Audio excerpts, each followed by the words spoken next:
1995년 10월 23일 월요일 오전 9시입니다. 서울 외곽의 한 중견 기업 본사 6층 총무부입니다. 출근 시간이 지났지만 계약직 사무원 서윤아 26살의 자리는 비어 있습니다. 서윤아는 2년 동안 단 한 번도 지각한 적이 없는 사람이었습니다. 매일 아침 8시 40분이면 가장 먼저 출근해 책상을 정리하고 커피를 준비하던 직원이었죠. 오늘도 그래야 했습니다. 정규직 전환 최종 면담이 닷새 앞으로 다가온 날이었기 때문입니다. 책상 위에는 전날 정리한 결제 서류와 면담 준비 메모가 남아 있습니다. 어제 퇴근 직전 내렸던 커피 잔도 그대로입니다. 이미 치워졌어야 할 시간인데 얇은 먼지만 내려앉아 있죠. 도망친 사람의 흔적이 아닙니다. 내일을 준비하던 사람의 자리입니다. 오전 11시 인사팀에서 내선 전화가 걸려옵니다. 서윤아 씨, 오늘 출근 확인됐나요? 짧은 질문, 이유 없는 침묵이 이어집니다. 그날 점심 무렵 정규직 전환 후보 명단이 출력됩니다. 사람들은 자연스럽게 이름을 훑어봅니다. 하지만 서윤아의 이름은 보이지 않습니다. 지워진 흔적도 없습니다. 처음부터 없었던 것처럼 빠져있지요.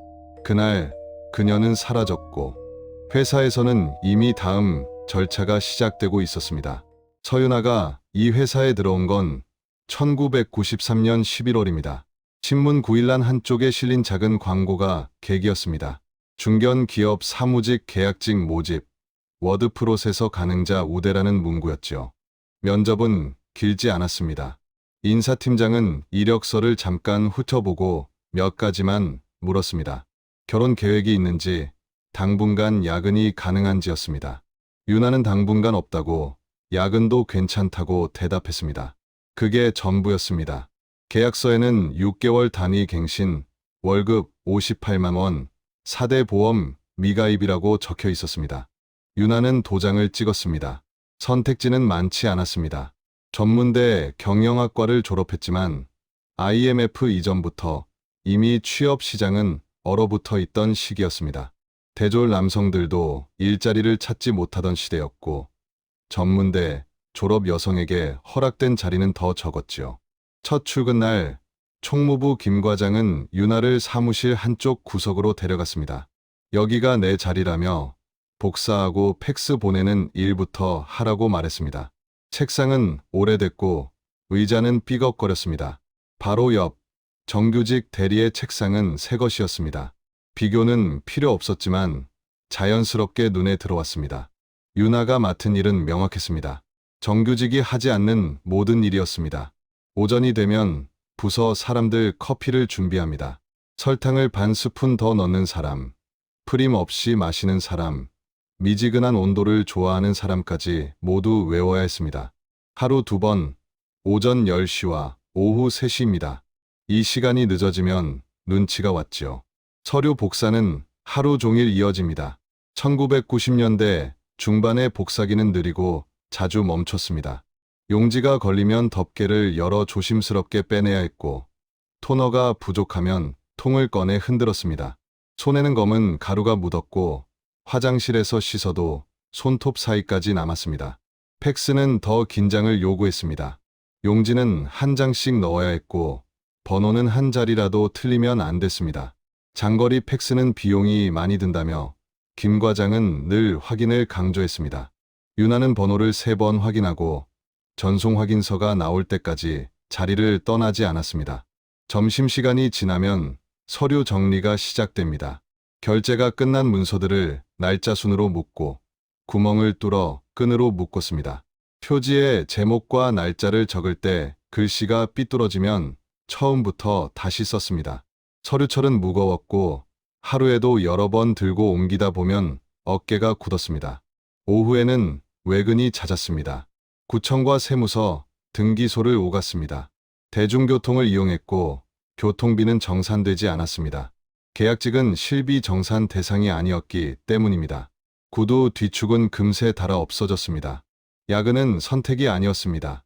정규직이 퇴근한 뒤에야 유나의 진짜 일이 시작됐습니다. 회의 자료를 정리하고 OHP 필름에 매직으로 도표를 옮겨 적었습니다. 한 글자씩 삐뚤어지지 않게 써 내려갔습니다. 1994년 봄, 회사에 워드 프로세서가 도입됐습니다. 286 컴퓨터 세대였습니다. 부서에서 이 기계를 다룰 수 있는 사람은 유나뿐이었습니다. 손글씨 초안을 받아 타이핑을 하고 파일은 3.5인치 플로피 디스켓에 저장했습니다. 디스켓이 자주 망가졌기 때문에 백업은 늘 2개씩 했습니다. 여름이면 회식이 잦았습니다. 계약직도 참석 대상이었습니다. 아니, 빠지면 안 됐습니다. 유나의 역할은 정해져 있었습니다. 잔을 채우고 접시를 정리하고 노래방에서 리모컨을 잡았습니다. 집에 들어가면 새벽이었고 다음 날 아침 8시 40분에는 다시 출근해야 했습니다. 월급은 빠듯했습니다. 세금을 떼고 나면 남는 돈은 많지 않았습니다. 월세와 교통비, 식비를 제하면 여유는 없었습니다. 그래도 버텼습니다.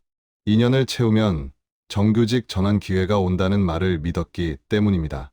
1994년과 1995년 계약은 3번 갱신됐습니다. 마지막 갱신 때 월급이 조금 올랐습니다. 그리고 인사팀에서 조심스러운 말이 흘러나왔습니다. 이번 10월 정규직 전환 심사가 있다는 이야기였습니다. 유나는 더 조심해졌습니다. 더 일찍 출근하고 더 늦게 퇴근했습니다. 실수하지 않으려고, 눈에 띄지 않으려고 애썼습니다. 1995년 9월 인사평가에서 유나의 이름은 계약직 중 가장 위에 있었습니다. 10월 말 최종 면담 일정이 잡혔습니다. 유나는 달력에 날짜를 표시했습니다. 남은 시간은 일주일이었습니다. 그리고 1995년 10월 23일 월요일 아침입니다. 유나는 출근하지 않았습니다. 정규직 전환의 문턱에서 그녀는 그 문을 넘기 직전에 사라졌습니다. 1994년 겨울 서유나와 박진호의 관계는 아주 평범한 야근으로 시작됩니다. 누군가 일부러 만든 자리는 아니었습니다. 그저 회사라는 공간에서 늦은 시간까지 남아있던 사람들 사이에 생긴 겹침이었지요. 12월의 어느 목요일 밤 9시입니다. 총무부 사무실에는 유나 혼자 남아있습니다. 워드 프로세서 화면이 깜빡이고 도스 화면에 흰 글씨가 눈을 자극합니다. 손가락은 자판 위를 쉼 없이 두드리고 있습니다. 내일 오전 임원회의에 올라갈 자료입니다. 오늘 안에 끝내지 않으면 안 되는 일이었습니다. 그때 복도에서 구두 소리가 들립니다. 유나는 무심코 고개를 듭니다. 아직도 있어? 기획실 박진호 차장입니다. 총무부 소속은 아니지만 인사팀과 자주 협업하는 인물입니다. 승진, 전보, 평가 같은 말들이 오갈 때면 항상 이름이 언급되는 사람이었습니다. 네, 차장님. 내일 회의 자료 마무리 중입니다. 이 시간까지 혼자? 네. 오늘 안 끝내면 안 돼서요. 박진호는 잠시 사무실을 둘러봅니다. 유나의 책상 위엔 정리된 서류, 더미와 플로피 디스켓 몇 장이 놓여 있습니다. 커피라도 한잔 할까? 유나는 잠시 망설입니다. 거절할 이유는 많았지만 거절할 수 있는 위치는 아니었습니다. 네, 감사합니다. 두 사람은 1층 로비로 내려갑니다. 자판기 앞에서 박진호는 동전을 꺼내 커피 2잔을 뽑습니다. 종이컵에 담긴 맥심 모카골드입니다. 계약직이지? 네. 몇 년 됐어? 내년이면 2년 됩니다. 그럼 이제 전환 얘기 나올 때네. 유나의 심장이 크게 한번 뜁니다. 정규직 전환이라는 단어가 인사에 영향력이 있는 사람의 입에서 나왔기 때문입니다. 김 과장이 너 일 잘한다고 하더라. 감사합니다. 계속 이렇게만 하면 기회는 있어. 그 말은 격려처럼 들렸고 유나에게는 약속처럼 남았습니다. 그날 대화는 길지 않았습니다. 하지만 유나는 집으로 돌아오는 길 내내 그 말을 곱씹었습니다. 기회는 있다. 계속 이렇게만 하면 된다. 그 이후 박진호는 가끔 유나에게 말을 겁니다. 복도에서, 엘리베이터 앞에서, 회식 자리에서입니다. 요즘 일 많지? 네, 좀 바쁩니다. 힘들면 얘기해. 내가 인사팀이랑 얘기 좀 하니까. 그 말은 친절했고 유나는 점점 그 친절에 의미를 부여하기 시작합니다. 이 회사에서 계약직은 대개 눈에 띄지 않는 존재이기 때문입니다. 1995년 1월 총무부 회식이 있던 날입니다. 2차가 끝나고 사람들이 하나둘 흩어질 즈음 박진호가 유나에게 말합니다. 같이 택시 탈래? 네. 택시 안에서 그는 묻습니다. 집 어디야? 신림동입니다. 나도 그쪽이네. 커피 한 잔 더 하고 갈까? 시간은 늦었지만 유나는 거절하지 못합니다. 이 사람은 여전히 자신의 인사에 영향을 줄 수 있는 상사이기 때문입니다. 스문의 시간 패밀리 레스토랑입니다. 박진호는 담배를 꺼내며 묻습니다. 담배 괜찮지? 네. 남자친구는 없습니다. 왜? 예쁜데. 일이 바빠서요. 그는 웃으며 말합니다. 일만 하면 안 돼. 인생도 살아야지. 유나는 그 말이 농담인지 다른 의미인지 알 수 없었습니다. 2월부터 만남은 잦아집니다. 야근 뒤 커피, 회식 뒤 간단한 식사. 처음엔 회사 이야기뿐이었지만 점점 사적인 질문이 늘어납니다. 결혼 생각은 없어? 당분간은요. 그래. 지금은 일할 때지. 3월, 박진호는 무선호출기 번호를 묻습니다. 유나는 삐삐 번호를 적어 건넵니다. 상사의 번호를 가진다는 건 신뢰의 표시처럼 느껴졌습니다. 4월부터 호출이 옵니다. 8282점. 유나는 공중전화를 찾아 전화를 겁니다.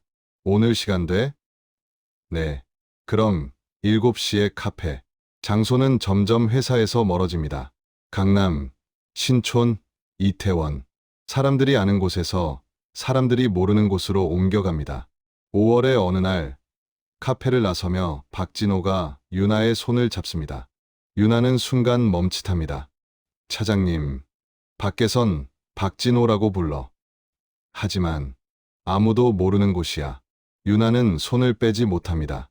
정규직 전환이라는 단어가 아직도 그녀의 머릿속을 붙잡고 있기 때문입니다. 전환 심사 얼마 안 남았어요. 알아. 그래서 더 조심해야 해. 조심이요? 회사엔 아무도 모르게. 그래야 내가 안전해.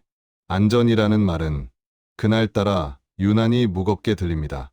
6월, 박진호는 작은 선물을 건넵니다. 은색 팔찌입니다. 이런 거 받아도 되나요? 왜? 친구끼리 선물 못 줘? 유나는 그가 기혼자라는 사실을 떠올립니다. 박진호는 말합니다. 아내랑은 사실상 끝났어. 애 때문에 이혼을 미루고 있을 뿐이야. 확정이 아닌 미래형의 말들. 유나는 의심하면서도 믿고 싶어집니다. 8월, 두 사람은 결국 선을 넘습니다. 유나는 두렵지만 거부하지 않습니다. 박진호는 말합니다. 미안해. 아니에요. 나 진심이야. 그 말은 유나를 붙잡습니다. 9월, 정규직 전환 명단에 유나의 이름이 올라갑니다. 박진호는 말합니다. 내가 밀어줬어. 감사합니다. 전환되면 우리 관계는 정리하는 게 맞겠지. 정리라는 말은 유나에게 아직 정확한 의미로 다가오지 않습니다. 10월이 되자 박진호의 연락은 줄어듭니다. 유나는 불안을 느끼지만 끝까지 묻지 않습니다. 전환 심사가 코앞이기 때문입니다. 10월 중순, 유나는 우연히 박진호가 다른 여자와 함께 있는 모습을 봅니다. 그 장면은 모든 것을 설명합니다. 10월 20일, 유나는 마지막으로 묻습니다. 저한테 진심이었어요? 박진호는 잠시 침묵합니다. 그리고 말합니다. 유나야, 우린 어른이잖아. 어른이면 이렇게 끝내도 되는 거예요? 이런 관계는 결국 끝나. 그날 밤 유나는 수첩에 적습니다. 만약 내가 사라진다면 도망이 아니라 밀려난 것이다. 1995년 10월 23일 월요일 아침입니다. 유나는 출근하지 않습니다. 그녀와 박진호의 관계는 그렇게 끝난 것처럼 보입니다. 하지만 이 이야기는 아직 끝나지 않았습니다. 10월 23일 월요일 오전 9시 10분입니다. 총무부 김 과장은 출근자 명단을 확인하다가 고개를 듭니다. 서유나의 자리가 비어 있습니다. 유나, 어디 갔어? 옆자리 박 대리가 고개를 듭니다. 아직 안 왔는데요. 김 과장은 잠시 시계를 봅니다. 서유나는 2년 동안 단 한 번도 지각한 적이 없는 직원입니다. 연락 없이 결근하는 건 상상하기 어려운 일입니다. 전화해 봤어? 아까 했는데 안 받아요. 김 과장의 미간이 좁아집니다. 집에 무슨 일 있나? 글쎄요. 금요일까지도 멀쩡했는데요. 오전 9시 30분 인사팀에서 총무부로 내선 전화가 옵니다. 김 과장이 수화기를 듭니다. 총무부죠. 서윤아 씨 출근 확인됐나요? 아직입니다. 왜요? 아, 그냥 확인차 물어봤습니다. 무슨 일 있습니까? 아니요, 없습니다. 전화는 짧게 끊깁니다. 김 과장은 수화기를 내려놓고 잠시 생각합니다. 인사팀이 계약직 출근 여부를 먼저 확인하는 건 흔한 일이 아닙니다. 보통은 부서에서 알아서 관리합니다. 오전 10시가 넘어도 유나는 나타나지 않습니다. 선미가 다시 전화를 겁니다. 신호음만 길게 울립니다. 이상하다. 유나가 이럴 애가 아닌데. 혹시 아파서 그런 거 아니야? 아파도 연락은 했을 텐데. 누군가 묻습니다. 원룸 주소 아는 사람 있어? 아무도 대답하지 못합니다. 유나는 사적인 이야기를 거의 하지 않았습니다. 신림동에 산다는 것만 알려져 있었습니다. 오전 11시 김 과장은 인사팀으로 전화를 겁니다. 서윤아, 비상 연락처 좀 알려주세요. 잠시 서류 넘기는 소리가 들립니다. 부모님 주소는 안양인데요. 전화번호가 없습니다. 원룸 주소는요? 신림동 427에 8번지입니다. 전화는 없고요. 1995년 전화 없는 원룸은 흔했습니다. 전화 가설비는 비쌌고 계약직 월급으로는 부담스러웠기 때문입니다. 직접 가보는 수밖에 없겠네요. 네. 그런데 과장님, 주에 유나 씨 전환 대상자잖아요. 맞아. 출근 안 하면 좀 곤란한데요. 그제야 김 과장은 상황의 무게를 실감합니다. 정규직 전환 심사가 이번 주 토요일입니다. 무단결근 기록 하나로도 결과가 달라질 수 있습니다. 점심시간 김 과장과 박 대리는 신림동으로 향합니다. 427에 8번지는 낡은 다세대 주택입니다. 관리실도 경비도 없습니다. 몇 호인지 아세요? 몰라요. 호실마다 이름표를 확인합니다. 대부분 이름표가 없거나 낡아 알아볼 수 없습니다. 노크해 볼까요? 몇 집을 두드려도 소득이 없습니다. 한 할머니가 문을 열고 묻습니다. 누구 찾아요? 서윤아 씨라고 20대 여자분인데요. 몰라요. 여기 사람들 얼굴도 잘 몰라. 결국 빈손으로 돌아옵니다. 오후 4시 기획실 박진호 차장이 총무부에 나타납니다. 서윤아 출근 안 했다며? 네, 차장님. 뭐 문제 있는 거 아니야? 그는 유나의 책상을 봅니다. 정리된 서류와 메모, 식은 커피잔. 표정은 무심합니다. 원래 문제 있는 애 아니었어? 무슨 말씀이세요? 개인 생활이 좀 복잡하다고 들었는데. 그런 얘기 못 들었습니다. 소문이야. 소문. 그는 그렇게 말하고 돌아섭니다. 김 과장은 찜찜함을 느낍니다. 유나는 조용하고 성실한 직원이었습니다. 오후 5시 인사팀장 최 부장이 전화를 겁니다. 김 과장, 서윤학원 어떻게 됐어? 아직 연락 안 됐습니다. 가족한테 연락은? 연락처가 없어서요. 그럼 경찰 신고했어? 아직은. 하루면 충분해. 연락 없이 결근이면. 목소리엔 묘한 조급함이 섞여 있습니다. 내일까지 연락 안 되면 처리해야겠어. 처리라니요? 계약 해지. 근무 태만으로. 다음 날도 유나는 나타나지 않습니다. 10월 24일 화요일입니다. 오전 10시 인사팀 대리가 총무부로 옵니다. 서윤아 씨 개인 물품 정리하겠습니다. 지금요? 지시사항입니다. 서랍이 열리고 물건들이 상자에 담깁니다. 머그컵, 립스틱, 메모지, 그리고 서류들. 이 서류들은요? 인사 기록으로 가져갑니다. 유나의 자리는 비워집니다. 처음부터 없었던 것처럼 말이죠. 그날 오후 인사팀 회의실. 정규직 전환 명단이 수정됩니다. 수정액이 흘러내리고 타자기가 다시 돌아갑니다. 서윤아의 이름은 지워집니다. 대체 인원이 올라갑니다. 도장이 찍힙니다. 아무도 큰 소리를 내지 않습니다. 회의는 20분 만에 끝납니다. 10월 25일 새 명단이 배포됩니다. 유나, 이름이 없네? 무단결근이잖아. 이틀 뒤 유나의 자리에 계약직이 앉습니다. 오늘부터 근무하게 된 강유진입니다. 누군가 묻습니다. 유나 선배님은요? 그만뒀어. 개인 사정으로. 10월 28일 토요일 정규직 전환 면담이 진행됩니다. 5명이 합격합니다. 축하 박수가 울립니다. 서유나의 이름은 불리지 않습니다. 문서에도 회의록에도 아무 기록에도 남지 않습니다. 부재자는 항의할 수 없습니다. 그리고 회사는 부재자를 기록하지 않습니다. 10월 28일 토요일 오후 4시입니다. 정규직 전환 심사가 끝나고 회의실에는 사람의 흔적만 남아 있습니다. 종이컵, 비워진 의자, 흐트러진 서류 몇 장. 합격자들은 축하 인사를 나누며 흩어졌고 회사는 다시 조용해집니다. 인사팀장 최 부장은 서류철을 안고 사무실로 돌아옵니다. 책상 아래 잠금 장치가 달린 철제 서랍을 엽니다. 그 안에는 원본 명단이 들어 있습니다. 수정액으로 지워진 이름, 서유나. 최 부장은 그 종이를 꺼내 잠시 들여다봅니다. 수정액이 칠해진 부분을 손가락으로 문질러 봅니다. 완전히 말랐습니다.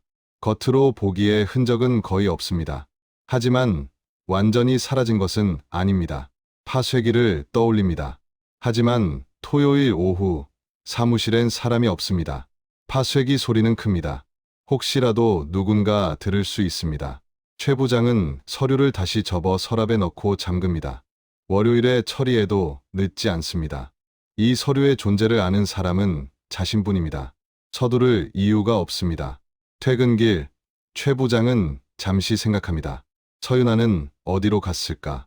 정말 스스로 도망친 걸까? 아니면 무슨 일이 생긴 걸까?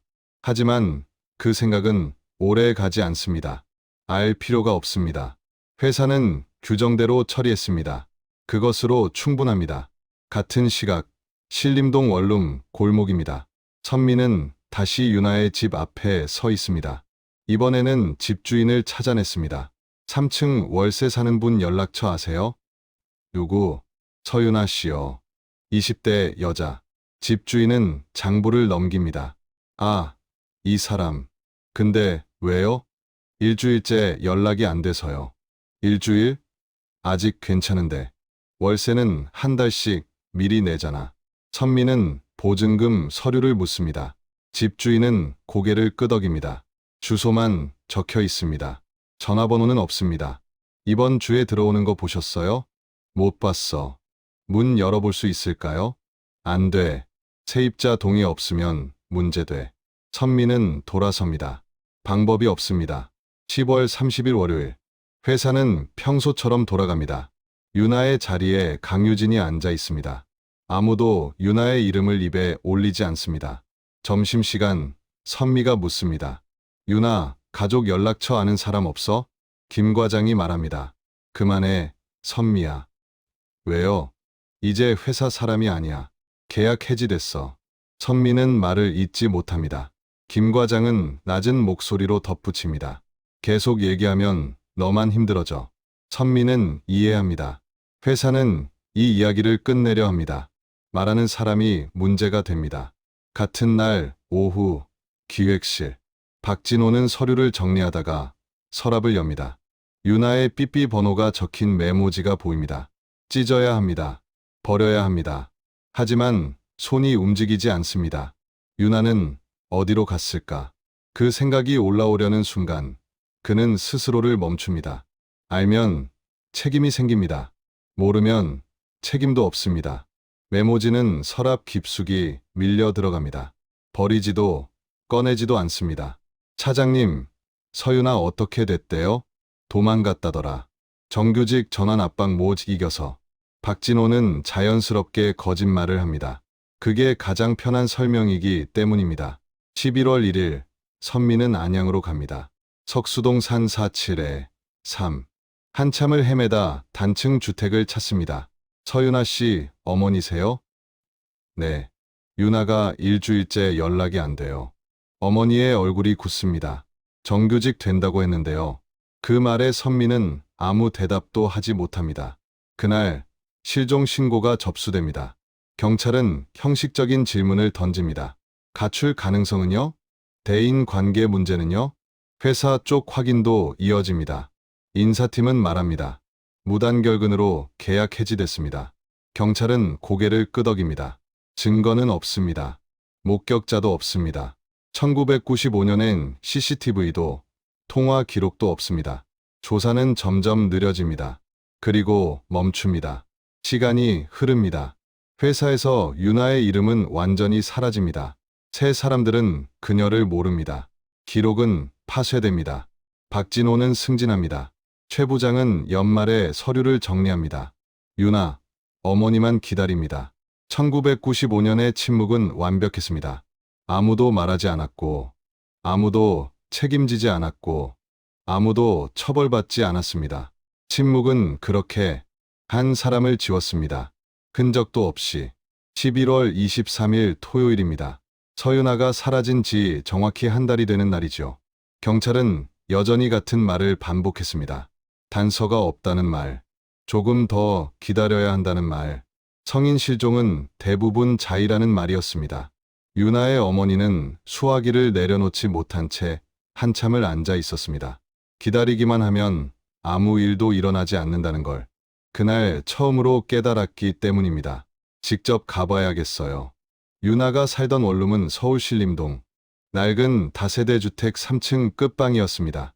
집주인은 처음엔 문을 열어줄 수 없다고 했습니다. 세입자 동의 없이는 곤란하다는 말이었지요. 어머니는 문 앞에서 고개를 숙였습니다. 딸이 한 달째 연락이 없다고, 혹시 안에서 무슨 일이 있었을지도 모른다고 부탁했습니다.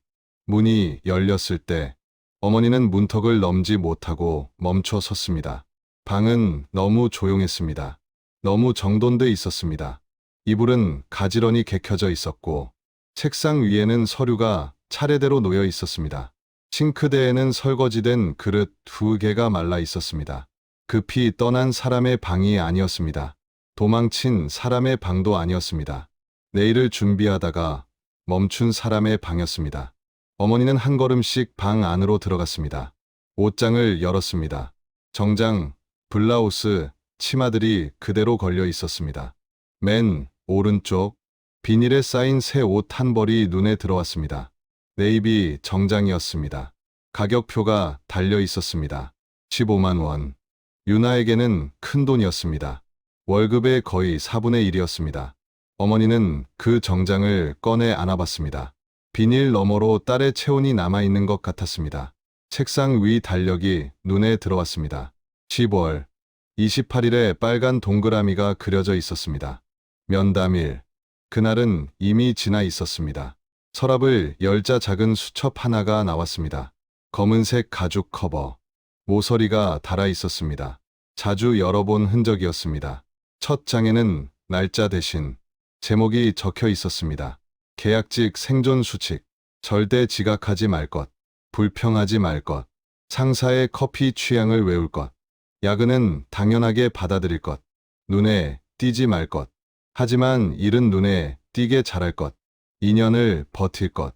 어머니는 그 문장을 천천히 읽었습니다. 딸이 어떻게 살아왔는지 그 문장들만으로도 알 수 있었습니다. 다음 페이지부터는 반성문이었습니다. 복사기에서 종이가 걸린 날, 회식 자리에서 잔을 늦게 채운 날, 서류 구멍이 삐뚤어졌던 날, 작은 실수 하나하나를 적어 내려가며 다짐하고 다시 다짐하고 있었습니다. 딸은 이렇게 자신을 관리하며 살았습니다. 남들보다 더 조심하고, 더 낮추고, 더 버티면서 말입니다. 어머니는 페이지를 넘기다 손이 멈췄습니다. 글의 톤이 달라져 있었기 때문입니다. 1995년 6월 3일 박 차장님이 선물을 주셨다. 팔지, 받아야 할지, 거절해야 할지, 받으면 빚지는 느낌이 든다는 문장이 적혀 있었습니다. 어머니의 숨이 가빠졌습니다. 7월 12일 박 차장님과 모텔에 갔다. 이게 맞는 건지 모르겠다는 문장. 그가 이혼한다고 했다는 문장. 믿어야 할지 모르겠다는 문장. 어머니는 잠시 수첩을 덮었다가 다시 열었습니다. 8월, 9월. 만남은 계속됐고 기대와 불안이 교차했습니다. 그리고 9월 말 정규직 전환 명단에 내 이름이 들어갔다. 기쁘다는 문장 뒤에 이 문장이 이어져 있었습니다. 이게 내 실력 때문일까? 아니면 관계 때문일까? 어머니는 그 문장을 여러 번 읽었습니다. 10월 10일. 요즘 연락이 없다. 피하는 느낌이라는 문장. 10월 20일. 다른 여자와 함께 있는 걸 봤다. 나는 뭐였을까? 그냥 계약직 하나. 쓰고 버리는. 어머니의 손이 떨렸습니다. 마지막 페이지였습니다. 1995년 10월 22일 일요일. 내일 출근하면 그를 마주쳐야 한다. 정규직 전환 면담은 토요일이다. 어느 쪽이든 나는 진다. 그리고 마지막 문장. 만약 내가 사라지면 그건 도망이 아니라 밀려난 것이다. 수첩은 거기서 끝났습니다. 어머니는 수첩을 가슴에 안고 한참을 울었습니다. 그때 처음으로 확신했습니다. 딸은 도망가지 않았다는 걸. 사라질 준비를 한 게 아니라 버틸 준비를 하고 있었다는 걸. 이 방은 증거였습니다. 이 수첩은 증거였습니다. 그리고 이 침묵은 이제 막 금이 가기 시작했습니다. 이날 서윤아의 실종은 처음으로 사건이 되기 시작했습니다. 11월 24일 일요일입니다. 윤아의 어머니는 안양경찰서를 다시 찾았습니다. 이번에는 기다리지 않았습니다. 이번에는 증거를 들고 왔기 때문입니다. 작은 수첩 하나, 그리고 인사평가표 복사본 한 장. 경찰은 수첩을 받아들고 처음부터 끝까지 천천히 읽었습니다. 페이지를 넘길수록 표정이 굳어졌습니다. 이건 단순한 일기가 아니었습니다. 날짜가 있었고, 장소가 있었고, 이름이 있었습니다. 여기 나오는 박 차장님이 누구죠? 어머니는 조용히 대답했습니다. 회사 사람입니다. 기획실 박진호 차장이라고 들었어요. 경찰은 메모를 시작했습니다. 며칠 뒤 박진호 차장은 경찰로부터 전화를 받았습니다. 참고인 조사 요청이었습니다. 그는 수화기를 내려놓고 한동안 움직이지 못했습니다. 윤아가 일기를 썼다는 사실을 그때 처음 알았기 때문입니다. 11월 28일 목요일 오후 2시 안양경찰서 조사실. 경찰은 수첩을 펼쳐 박진호 앞에 놓았습니다. 6월 3일 팔찌 선물. 7월 12일 모텔. 8월 25일 관계 지속. 10월 20일 마지막 만남. 날짜는 정확했고 내용은 구체적이었습니다. 이 내용 사실입니까? 박진호는 고개를 들지 못했습니다. 부인하면 거짓말이 되고 인정하면 책임이 생겼습니다. 개인적인 일이었습니다. 그가 할 수 있는 가장 안전한 대답이었습니다. 개인적인 일이라는 건 기혼자가 미혼 부하 직원과 관계를 맺었다는 뜻인가요? 박진호는 대답하지 않았습니다. 침묵은 부정도 인정도 아니었습니다. 하지만 경찰에게는 이미 충분한 대답이었습니다. 경찰은 다음 질문을 던졌습니다. 10월 20일 서윤아 씨와 마지막으로 만났죠? 박진호는 고개를 끄덕였습니다. 그날 무슨 얘기를 했습니까? 관계를 정리하자고 말했습니다. 왜요? 개인적인 사정 때문입니다.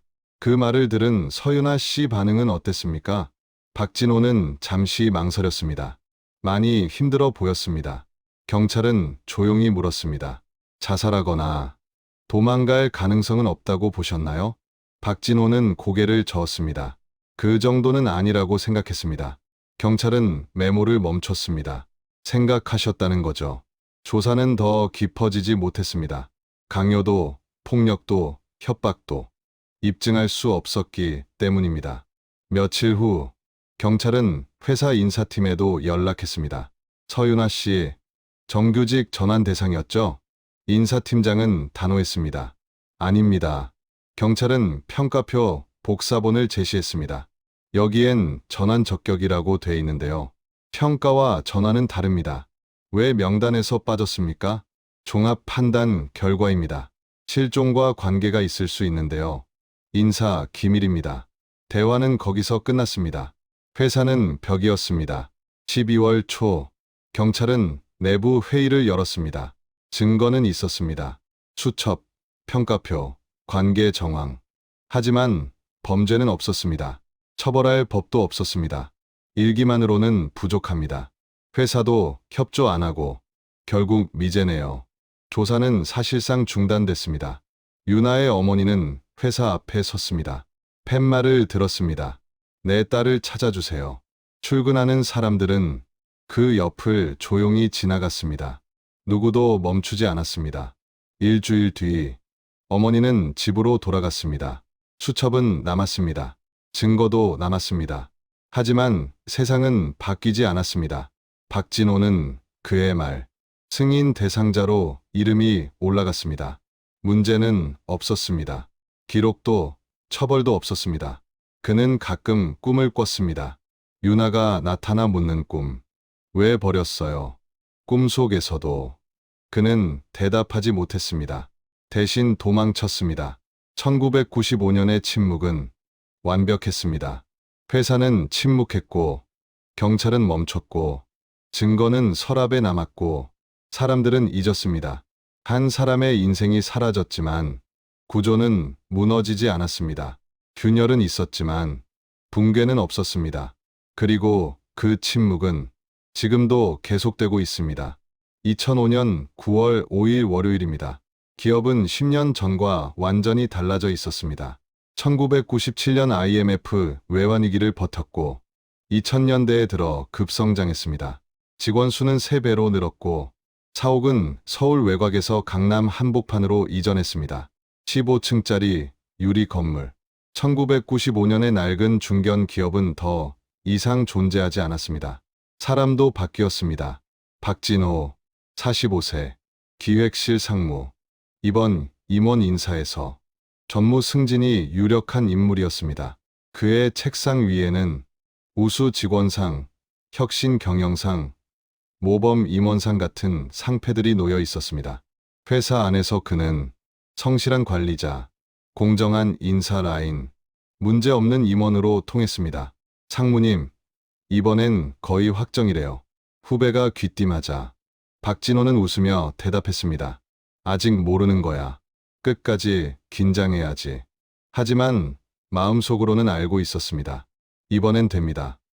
전무, 그 다음은 부사장, 그리고 사장. 집에서도 평온했습니다. 딸은 대학 3학년이었고 아내는 여전히 그를 신뢰했습니다. 1995년의 일은 완전히 과거가 된 것처럼 보였습니다. 서유나, 그 이름조차 이제는 거의 떠올리지 않았습니다. 9월 6일 화요일 오전 10시 인사팀 우편물 담당 사원이 책상 위에 쌓인 우편을 분류하고 있었습니다. 대부분은 평범한 서류였습니다. 협력사 계약서, 세무 서류, 광고 전단. 그중 하나가 눈에 띄었습니다. 두꺼운 갈색 봉투, A4 크기, 무게감이 느껴졌습니다. 발신일란은 비어 있었고 수신인은 기업 인사팀장 귀중이었습니다. 우편 소인은 서울 강북 9월 4일 토요일 발송. 사원은 별 생각 없이 봉투를 인사팀장 책상 위에 올려놓았습니다. 오전 11시 인사팀장 2부장 봉투를 열었습니다. 안에는 서류 뭉치가 정리돼 있었습니다. 클립으로 묶여 있었고 맨 위에는 타자기로 친 편지 한 장이 놓여 있었습니다. 이 부장은 천천히 읽기 시작했습니다. 1995년 서유나 사건을 기억하십니까? 순간 손이 멈췄습니다. 정규직 전환을 앞두고 실종된 계약직 직원. 회사는 그녀를 지웠습니다. 명단에서, 기록에서, 기억에서. 이 부장은 숨을 고르고 다시 읽었습니다. 하지만 증거는 남아 있습니다. 동봉한 자료를 확인하십시오. 그리고 박진호 상무의 승진을 재검토하십시오. 마지막 문장이 눈에 박혔습니다. 박진호 상무. 이 부장은 고개를 들었습니다. 10년 전 기억이 희미하게 떠올랐습니다. 계약직 직원 하나가 사라졌던 사건. 경찰 조사까지 갔지만 결국 흐지부지 끝났던 일. 그리고 그 이름, 서유나. 이 부장은 자료를 하나씩 펼쳤습니다. 첫 번째, 1995년 정규직 전환 대상자 명단. 복사본이었습니다. 타자기로 작성된 문서. 상단에는 1995년 하반기 정규직 전환 대상자 명단안이라고 적혀 있었습니다. 5개의 이름, 서윤아, 김동욱, 박수연, 정민호, 최은영. 그런데 첫 번째 이름 위에 수정액이 덧칠된 흔적이 보였습니다. 이 부장은 서류를 빛에 비춰봤습니다. 하얗게 칠해진 아래로 글자가 비쳤습니다. 서윤아, 지워진 이름이 아직 남아 있었습니다. 두 번째 자료, 같은 형식의 명단. 이번엔 서윤아의 이름이 없었습니다. 이수진으로 바뀌어 있었습니다. 작성 날짜는 같았습니다. 결제 도장도 찍혀 있었습니다. 하지만 도장의 위치가 미묘하게 달랐습니다. 날짜는 같고 내용만 달랐습니다.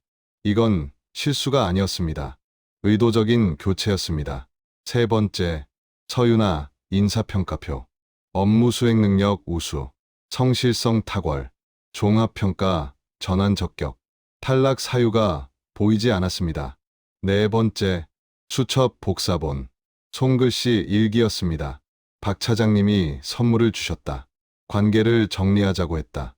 만약 내가 사라지면 도망이 아니라 밀려난 것이다. 이 부장의 손이 떨렸습니다. 그리고 마지막, 작은 카세트 테이프. 라벨에는 날짜가 적혀 있었습니다. 1995년 10월 20일, 회의실 캐비닛에서 오래된 플레이어를 찾아 테이프를 재생했습니다. 잡음 뒤로 남녀의 목소리가 흘러나왔습니다. 우린 조심해야 해. 조심은 지금까지 했잖아요. 결국엔 끝나. 여자의 흐느낌. 이 부장은 재생을 멈추지 못했습니다. 이건 단순한 소문이 아니었습니다. 이건 기록이었습니다. 오후 1시, 이 부장은 사장에게 보고했습니다. 심각한 건이 들어왔습니다. 사장은 자료를 천천히 읽었습니다. 말없이 끝까지. 10년 전 일인데 사장이 중얼거렸습니다. 그래도 이건 그냥 넘어갈 수 없군. 그는 결정을 내렸습니다. 박진호를 불러. 오후 3시, 사장실. 박진호는 들어서는 순간 분위기를 느꼈습니다. 상무, 서윤아라는 이름 기억하나? 박진호의 얼굴이 굳었습니다. 어렴풋이 기억합니다. 사장은 봉투를 밀었습니다. 이거 봐. 서류를 넘길수록 박진호의 손은 떨렸습니다. 명단, 수첩, 그리고 테이프. 이거 설명할 수 있나? 박진호는 대답하지 못했습니다. 사장은 조용히 말했습니다. 상무, 이번 승진은 보류야. 그 한마디로 20년 커리어의 균열이 시작됐습니다. 이 증거의 발신인은 끝내 밝혀지지 않았습니다. 하지만 분명한 건 하나였습니다. 1995년에 묻혔다고 믿었던 진실이 2005년에 다시 돌아왔다는 것. 그리고 이제 침묵은 박진호를 지켜주지 않는다는 사실이었습니다. 진짜 붕괴는 지금부터 시작이었습니다. 2005년 9월 7일 수요일, 박진호 상무는 대기 발령을 받았습니다. 공식 사유는 내부 감사 협조. 하지만 회사 안에서는 모두 알고 있었습니다. 문제가 생겼다는 것, 그리고 그 문제가 가볍지 않다는 것을요. 출근은 했지만 업무는 없었습니다. 회의에도, 결제 라인에도, 보고서에도 그의 이름은 빠졌습니다. 사람들은 인사를 피했습니다. 복도에서 마주치면 고개를 돌렸고 엘리베이터에 함께 타지 않았습니다. 침묵은 곧 신호였습니다. 회사가 그를 보호하지 않겠다는 신호였습니다. 9월 15일, 내부 감사 결과가 임원들에게 공유됐습니다. 1995년 정규직 전환 명단 조작 정황, 서윤아 제외 과정에서 절차 위반 다수, 기획실 박진호의 영향력 행사 가능성, 계약직 직원과의 부적절한 관계 정황. 결론은 짧았습니다. 징계위원회 회부. 이 문장은 승진 취소보다 더 무거웠습니다. 커리어의 끝이 보이기 시작했기 때문입니다. 9월 20일, 징계위원회. 회의실 중앙에 박진호 혼자 앉아 있었습니다. 위원장은 물었습니다. 상무님, 서윤아 씨와 개인적인 관계가 있었습니까? 박진호는 고개를 숙였습니다. 있었습니다. 그 한마디로 모든 방어선이 무너졌습니다. 기혼자 신분으로 계약직 부하 직원과 관계를 맺은 사실 인정하십니까? 인정합니다. 그 관계가 인사 결정에 영향을 미쳤습니까? 직접적인 개입은 없었습니다. 하지만 영향력은 있었죠. 박진호는 대답하지 못했습니다. 위원회는 조용히 결론을 냈습니다. 직위 해제, 대기 발령 유지, 추가 조사 후 최종 징계. 그날 박진호는 사실상 회사에서 사망 선고를 받았습니다. 10월 소문이 언론으로 흘러나갔습니다. 대기업 임원, 10년 전 계약직 여성 실종 연루 의혹, 인사 조작 정황 드러나 기사에는 이름이 없었지만 업계는 단번에 알아봤습니다. 전화가 끊겼고 강연 요청이 취소됐고 외부 자문 계약이 해지됐습니다. 그는 더 이상 검토 대상조차 아니었습니다. 집에서도 균열은 시작됐습니다. 아내는 신문을 들고 물었습니다. 이거 당신 얘기야? 박진호는 고개를 끄덕였습니다. 10년 전에 무슨 짓을 한 거야? 실수였어. 아내는 웃었습니다. 비웃음이었습니다. 사람 하나가 사라졌는데 그게 실수야? 딸은 말을 끊었습니다. 학교에서 이미 소문을 들었다고 했습니다. 아빠, 친구들이 물어봤어. 그날 이후 딸은 더 이상 아빠를 보지 않았습니다. 12월 1일 박진호는 사직서를 제출했습니다. 회사는 잡지 않았습니다. 오히려 기다렸다는 듯 조용히 수리했습니다. 퇴직금은 규정대로 지급하겠습니다. 그게 마지막 배려였습니다. 12월 15일 마지막 출근. 그는 박스 하나에 20년의 경력을 담았습니다.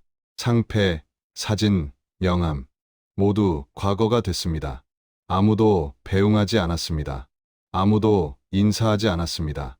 그는 회사 건물을 나서며 뒤돌아봤습니다. 유리로 된 15층 사옥, 자신이 인생을 바친 곳. 이제는 자신을 지우는 곳이었습니다. 2006년 박진호는 서울을 떠났습니다. 지방의 작은 도시, 아무도 모르는 곳, 작은 무역회사에 평사원으로 취직했습니다. 직함도 권한도 없었습니다. 월급은 예전의 3분의 1점. 아내는 끝내 이혼을 선택했습니다. 딸은 연락을 끊었습니다. 그는 혼자가 됐습니다. 밤이 되면 같은 꿈을 꿨습니다. 유나가 나타나 묻는 꿈, 왜 버렸어요? 그는 대답하지 못했습니다. 도망칠 뿐이었습니다. 익명의 봉투, 그 발신인은 끝내 밝혀지지 않았습니다. 유나의 어머니일 수도, 과거의 동료일 수도, 혹은 유나 자신일 수도 있었습니다. 하지만 중요한 건 누가 보냈느냐가 아니었습니다. 무엇이 돌아왔느냐였습니다. 1995년 침묵으로 덮었던 기록, 그 기록이 10년 뒤 그를 덮쳤습니다. 칼은 없었습니다. 그래서 더 오래 남았습니다. 침묵으로 만든 구조는 침묵으로 무너졌습니다. 그리고 한 사람의 인생은 끝났습니다. 서유나는 여전히 돌아오지 않았습니다. 하지만 그녀의 이름은 마침내 지워지지 않았습니다. 2006년 1월 3일 화요일입니다. 기업 홍보팀에서 보도자료 한 장이 배포됩니다. A사 용지 한 장, 감정이 배제된 문장들입니다. 임원 인사 발표, 박진호 상무, 개인 사유로 사임, 당사 기획본부 박진호 상무 45가 개인 및 가정 사정으로 2005년 12월 31일자로 사임했습니다. 박 전 상무는 1985년 입사 이래 20년간 회사 발전에 기여했으며 당사는 그간의 노고에 감사드립니다. 문장은 깔끔합니다. 사임이라는 단어가 선택됐습니다. 해임도 아니고 징계도 아닙니다. 그는 잘못하지 않은 사람처럼 정리됩니다. 회사는 늘 이렇게 마무리합니다. 이 보도자료는 기사화되지 않습니다. 상무급 인사의 사임은 뉴스가 되지 않기 때문입니다. 하지만 업계 사람들 사이에서는 충분합니다. 박진호 나갔다더라.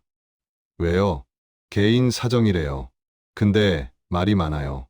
설명은 없습니다. 대신 빈칸만 남습니다. 그 빈칸은 소문으로 채워집니다. 1월 첫째 주입니다. 박진호는 집에 있습니다. 출근할 곳이 없습니다. 퇴직금은 규정대로 나옵니다. 명예퇴직이 아니었기 때문에 많지 않습니다. 당장 생활은 가능하지만 미래는 계산이 되지 않습니다. 그는 이력서를 씁니다. 20년 경력을 2장으로 정리합니다. 기획본부 상무, 경영혁신 프로젝트, 인사제도 개편, 해외 법인 설립. 문제는 마지막 줄입니다. 퇴사 사유 개인 사정. 이력서를 보는 사람들은 항상 같은 질문을 합니다. 상무급이 개인 사정으로 나옵니까? 그는 대답하지 못합니다. 첫 번째 면접입니다. 중견 제조기업입니다. 추천서 받을 수 있습니까? 그는 잠시 멈춥니다. 어렵습니다. 면접은 그걸로 끝입니다. 두 번째 면접입니다. 스타트업입니다. 레퍼런스 체크가 어렵습니다. 업계 평판이 조심스럽습니다. 불합격입니다. 세 번째, 네 번째, 다섯 번째도 마찬가지입니다. 공식 기록에는 문제가 없습니다. 하지만 모두 알고 있습니다. 이 사람은 건드리면 안 된다는 걸 말입니다. 명단은 없지만 공기는 공유되고 있습니다. 3월입니다. 강의 계약이 끊깁니다. 자문 계약도 종료됩니다. 전화는 점점 줄어듭니다. 과거에는 회의 요청, 식사 약속, 인맥 관리 전화가 하루에도 수십 통이었습니다. 지금은 보험, 권유와 대출 광고뿐입니다. 사람들은 이유를 말하지 않습니다. 그냥 멀어집니다. 그는 이 침묵을 알고 있습니다. 1995년 누군가가 사라졌을 때 조직이 사용했던 바로 그 방식입니다. 5월입니다. 아내가 이혼 조정을 신청합니다. 당신 과거 때문에 우리 가족이 무너졌어요. 그는 반박하지 않습니다. 반박은 변명이고 변명은 이미 늦었기 때문입니다. 딸은 연락을 끊습니다. 번호가 차단됩니다. 그는 가족 안에서도 조용히 지워집니다. 6월입니다. 서울을 떠납니다. 아무도 모르는 지방 소도시입니다. 월세 30만 원 원룸입니다. 짐은 박스 5개입니다. 상패는 버립니다. 사진도 버립니다. 남길 이유가 없습니다. 7월입니다. 작은 무역회사에 취직합니다. 직함은 없습니다. 월급은 150만 원입니다. 그는 배웁니다. 과거에는 지시하던 일들을 말입니다. 엑셀 정리, 통관 서류, 전화, 응대입니다. 젊은 직원이 말합니다. 이렇게 하시면 돼요. 그는 고개를 끄덕입니다. 밤마다 꿈을 꿉니다. 유나가 나타납니다. 아무 말도 하지 않습니다. 그냥 서 있습니다. 그는 설명하려 하지만 말이 나오지 않습니다. 깨어나면 식은땀이 흐릅니다. 10월입니다. 실수가 늘어납니다. 집중이 되지 않습니다. 사장이 말합니다. 박 선생, 여긴 작은 회사입니다. 한 번의 실수가 큽니다. 그는 고개를 숙입니다. 과거에는 그가 했던 말이었습니다. 다시 해고됩니다. 성과가 기대에 못 미칩니다. 항의하지 않습니다. 설명도 하지 않습니다. 그럴 자격이 없다고 스스로 판단합니다. 설거지 일을 시작합니다. 시급 4,000원입니다. 기름 묻은 접시를 닦으며 생각합니다. 1995년 그녀도 이렇게 느꼈을지 모른다고 말입니다. 열심히 살았지만 한순간에 밀려난 기분 말입니다. 어느 밤입니다. 옥상에 올라갑니다. 떨어질 수 있습니다. 하지만 내려옵니다. 죽음은 끝입니다. 하지만 이건 끝이 아닙니다. 이건 살아있으면서 지워지는 일입니다. 그는 이해합니다. 조직이 사람을 버리는 방식입니다. 칼도 없고 폭력도 없습니다. 그저 조용히 존재를 부정할 뿐입니다. 1995년 그는 그 구조의 안쪽에 있었습니다. 2006년 그는 같은 구조의 바깥으로 밀려났습니다. 방식은 같았습니다. 그때와 똑같은 방식입니다. 2007년 1월입니다. 박진호는 새해를 원룸에서 혼자 맞이합니다. 텔레비전도 켜지 않습니다. 창밖을 오래 바라봅니다. 불과 2년 전 이맘때 그는 가족과 해외여행을 계획하고 있었습니다. 전무 승진을 전제로 다음 5년의 경영 계획을 그리고 있었습니다. 지금은 아무 계획도 없습니다. 그는 딸에게 편지를 씁니다. 민지야, 아빠가 미안하다. 아빠는 많은 걸 잘못 선택했다. 너는 약자를 함부로 대하지 마라. 아빠는 너무 늦게 배웠다. 편지는 봉투에 넣어 우체통에 넣습니다. 답장은 오지 않을 걸 알고 있습니다. 그래도 보내야 한다고 생각합니다. 사과는 상대가 받아주지 않아도 해야 하는 것이기 때문입니다. 2월입니다. 박진호는 다시 구직 활동을 합니다. 하지만 선택지는 없습니다. 대기업은 나이가 많다고 말합니다. 중소기업은 평판이 부담스럽다고 말합니다. 아르바이트는 체력이 문제라고 말합니다. 그는 어디에도 맞지 않는 사람이 됩니다. 3월입니다. 식당 설거지 일을 시작합니다. 시급 4,000원입니다. 하루 8시간입니다. 기름 묻은 접시를 닦으며 손이 갈라집니다. 허리가 아픕니다. 과거에는 회의실에서 전략을 말하던 사람이었습니다. 지금은 주방에서 말없이 일합니다. 아무도 그의 과거를 묻지 않습니다. 아무도 그의 이름을 부르지 않습니다. 그는 그 상태가 익숙해지는 자신을 봅니다. 밤마다 꿈을 꿉니다. 유나가 나옵니다. 말은 하지 않습니다. 그냥 바라봅니다. 그는 설명하려 합니다. 하지만 입이 열리지 않습니다. 깨어나면 심장이 빨리 뜁니다. 잠은 다시 오지 않습니다. 4월입니다. 정신과에 갑니다. 우울증 진단을 받습니다. 의사는 말합니다. 과거에 집착하면 회복이 어렵습니다. 박진호는 웃습니다. 과거는 집착하지 않아도 계속 따라온다는 걸 이미 알고 있기 때문입니다. 5월입니다. 이혼이 확정됩니다.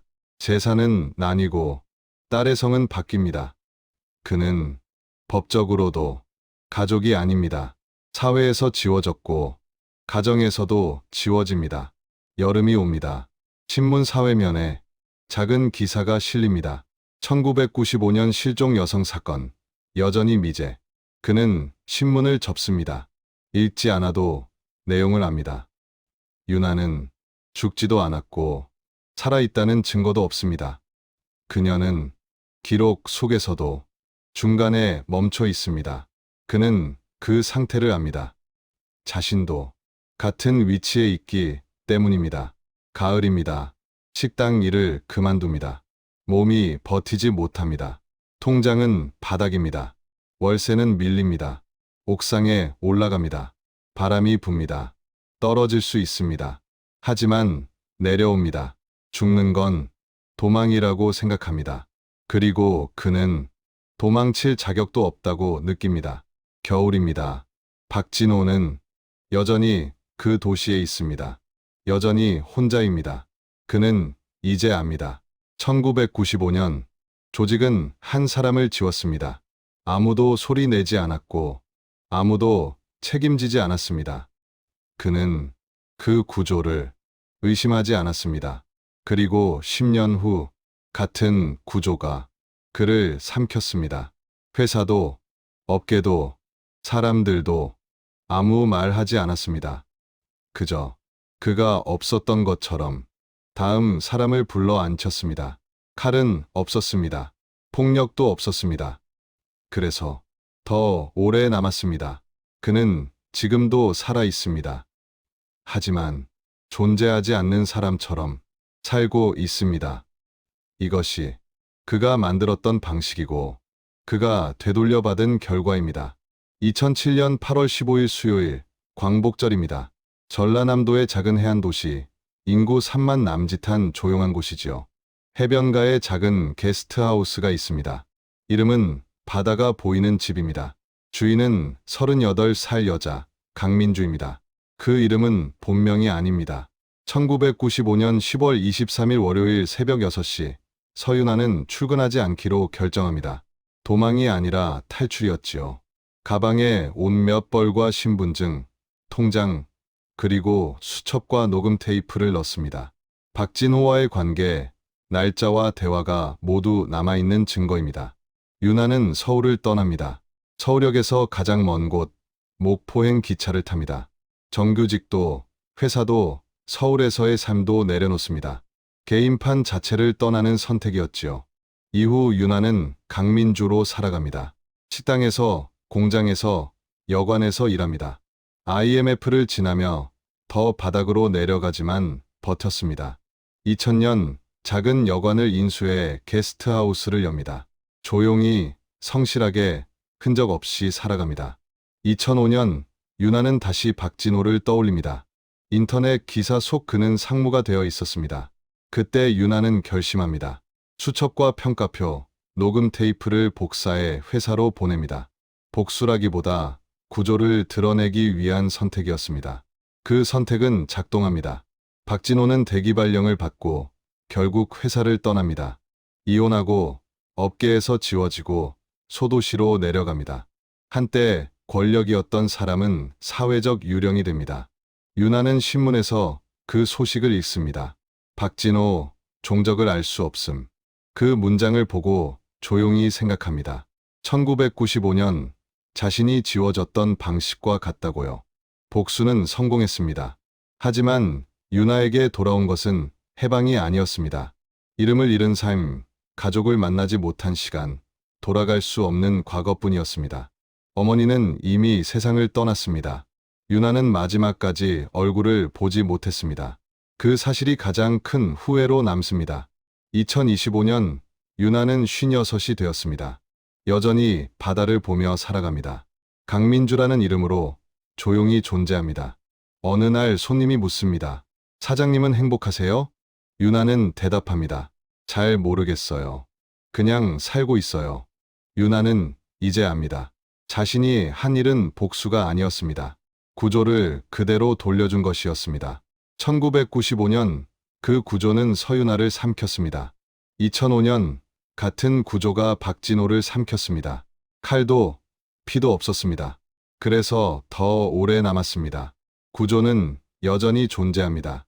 지금도 누군가를 조용히 밀어내고 있을 겁니다. 사람만 바뀌면서요. 유나는 바다를 봅니다. 파도는 밀려왔다가 밀려갑니다. 그녀도 그렇게 살아갑니다. 존재하듯 끝까지요. 이야기는 끝났지만 남겨진 이들의 기다림과 상처는 여전히 현재형으로 남아 있습니다. 우리가 함께 기억하고 잊지 않으려 할 때 그들의 고통은 조금은 가벼워질지도 모르지요. 다음 이야기도 함께 해주시기 바라며 지금까지 실종의 흔적이었습니다. 구독과 알림 설정으로 사라진 이들의 발자국을 계속 따라가 주세요.